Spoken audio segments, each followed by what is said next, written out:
Oo na, si Lane na yung tinutukoy kong crush ko. Ang manhid mo kasi, nakakailang parinig na ako sa'yo. Uy! Ano ibig sabihin na ito? Feeling ko ako pinapatamaan na ito, naka-Japanese lang. Lane, kunwari ka pa eh. Alam ko namang gusto mo rin ako eh. Alam mo, kung may Romeo and Juliet, ako naman si Ralph tapos ikaw si Niana. Wapak, tamaan ka. Aba, naka-online si Pete kaso iba na mahal ko. Sa tinagal-tagal natin, alam mo... Uy, ano to? Ibig sabihin lang na ito, ako talaga gusto mo, no? Matagal na nga ako nakapollow sa'yo eh. Kasi sabi nga ni Mama, follow your dreams. Hindi ko kailangan umamin ako na amin na nararamdaman ko. To my potassium, may vitamin Lane.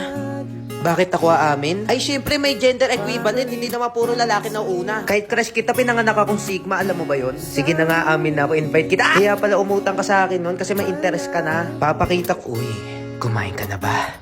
Oh my God, Sino ang iibigin ko? Siyempre si Lane. Eh, nirebel mo na nga lalaki ka, di ba? Oh, teka, ba't kadugo mo yung crush ko, Pete? Start ko na ba?